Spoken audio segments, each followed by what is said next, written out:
Hello everyone, I'm happy to provide you with a brief overview of our work on behalf of all of the co-authors. Now, as we all know, viruses can exploit or co-opt our immune systems to invade various tissues. HIV hijacks CD4 T cells and exploits the immunosurveillance role of CD4 T cells to enter the central nervous system.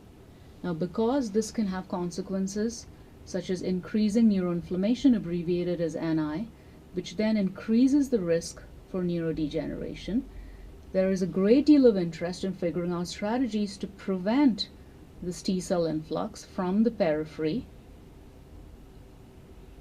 into the CNS as an approach to mitigate the effects of HIV on the brain.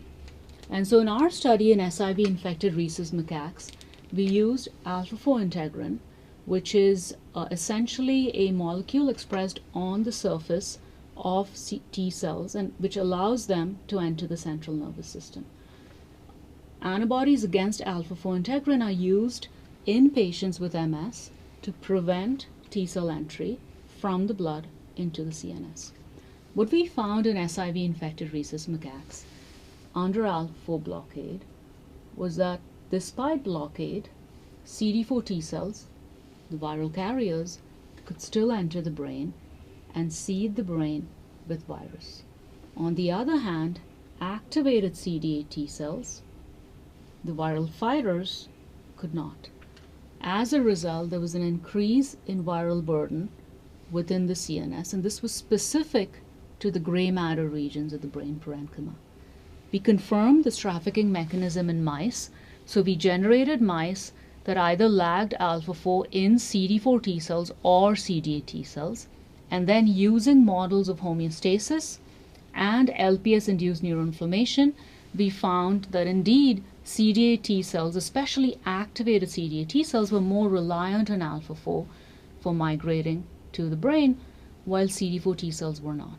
So what are the conclusions from our studies? Well, there are at least three. One, and most obvious, is that autoimmune drugs do not automatically work for infectious diseases.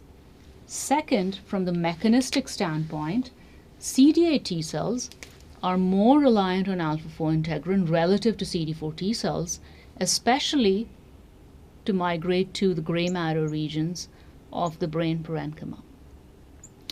From the clinical standpoint, given that there is an increased interest in designing therapies to mitigate neuroinflammation, what our studies show is that these therapies and these approaches need to take into account the effects of the therapy on CD4s and CD8 T cells in order to achieve the desired outcome.